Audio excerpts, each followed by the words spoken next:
Дали знаете дека на 19. јануари 1392 година градот Скопје од новата османлиска власт го добил името Ускуп? Тоа било така се до 1912 година, кога Скопје паѓа под српска власт и управа и го добива името Скоплје. Податокот за ова е пронајден во манастирот Свети Теодор и бил испишан од раката на некој непознат монах. Кога османлиите го зазеле Скопје, скопската околина продолжила да му припаѓа на кралот Марко по долината на денешна Маркова река и на кралот Андријаш по долината на реката Треска. Имотите на крали Марко и на брат му извесно време задржале автономија поради нивниот вазалски статус кон османлиите. Територијата на Андријаш под турска власт паднала во летото 1394 година и тој тогаш заминал за Дубровник, а потоа на унгарскиот дворец, а териториите под власта на крали Марко целосно биле анектирани кон османлиската држава по неговата смрт во 1395 година. Дали сте слушнале за специфичните обичаи кои се прават за време на така наречените женски водици во селото Битуше? Прославата трае 3 дена од 18 до 20 јануари со почитување на сите стари сложени обичаи. Всушност подготовките почнуваат уште пред Василица. Веднаш по полноќ, млада невеста или девојка на која и се живи двајцата родители, облечена свечено, со 2 стомни полни пресна вода од една од селските чешми. На враќање крши 3 дренови гранчиња и ги става во стомните за да ги дреноса, а со тоа целото село да биде здраво и цврсто како дрен. Откако донесената вода ќе се загрее, таа со неа ги замесува првите 5 леба за празникот. На 17 јануари почнуваат подготовките за испраќање на крстот. Тоа се прави на зајдисонце, за време на вечерата.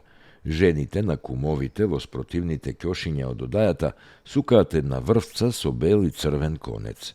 Со исуканата врвца врзуваат босилек, а босилекот со конецот го врзуваат на крстот.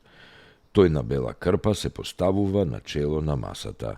Потоа сите се редат да се поклонат, да се поздрават и да го даруваат крстот. Потоа старите кумови ги собираат крстовите и ги носат во црква, каде сите заедно се осветуваат во еден казан со вода. Рано наутро кумовите со крстовите и осветената вода, а јазмо, тргнуваат назад кон селото. Ги посетуваат домовите на секоја куќа. Вечерта кумовите се оставаат да преноќат во црквата Свети Архангел Михаил. На водици кумстарките ги облекуваат свечените носии и се главни овој ден. Тие одат по крстот и со своите песни ги опејуваат своите мажи и своите семејства. Откако целото село ќе се собере на литургија во црквата, по литургијата сите тргнуваат на кај реката. По завршување на чинот на фрлање и фаќање на чесниот крст, истиот се носи во селската црква, а младите невести и девојки одат во куќите на кумовите и се подготвуваат за кревање на кумство. Секоја си зема своја табла во која има леп и застанува во редот, така што се наредени кошници на масите. На овај ден сите девојки се облечени во носија, дури и тие што дошле на гости. По крстот прво тргнуваат кумстарките од едната куќа, а по нив од другата.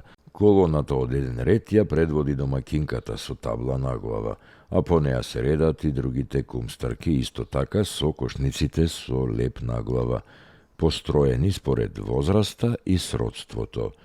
Напред одат секогаш мажените жени, а по истиот редослед се редат девојките кон крајот на колоната.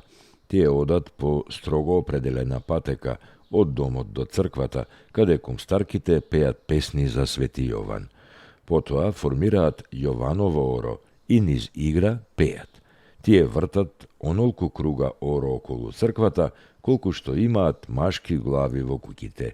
Откако ќе го изиграат Јовановото оро, кумстарките одат во културниот дом на сред село, каде лебовите ги сечат, разделуваат, а се служи и мезе и ракија.